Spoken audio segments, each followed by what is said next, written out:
আসসালামু আলাইকুম। আজকেও আবার রান্নার ভিডিও নিয়ে আপনাদের সাথে হাজির হয়ে গেলাম। দিয়ে দিলাম তেলের মধ্যে পেঁয়াজ ছোটো করে কেটে, দিয়ে দিলাম কাঁচা লঙ্কা, হলুদের গুঁড়া দিয়ে একটু সময় নেড়ে চেড়ে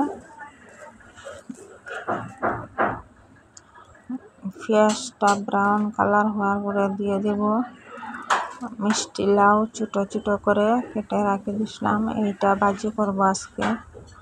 দিয়ে দিলাম লবণ, দিয়ে একটু সময় নেড়ে চেড়ে ডেকে রাখে দিব।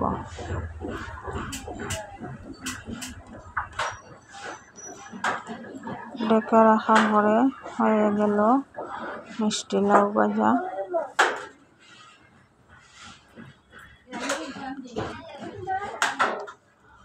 আবারও বয়েল শাক বানাইব আজকে।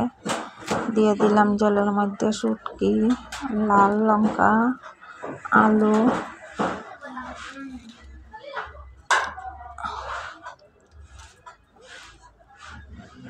দিয়ে দিলাম লবণ, দিয়ে একটু সময় ডেকে রাখে দিব।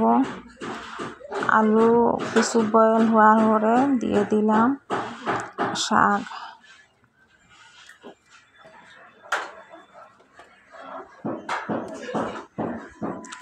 শাকটা এখন কিছু সময় নেড়ে চেড়ে নেব।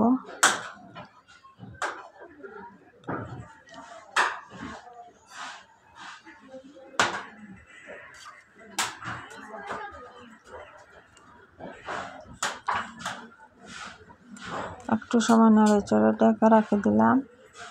ডেকে রাখার পরে হয়ে গেল বয়েল শাক। দিয়ে দিলাম রসুন বাটা, দিয়ে আবারও একটু নেড়ে চেড়ে দিলাম। হয়ে গেল শাক বয়েল। গরমের দিনের লাগিয়ে খাবারটা অনেক ভালো।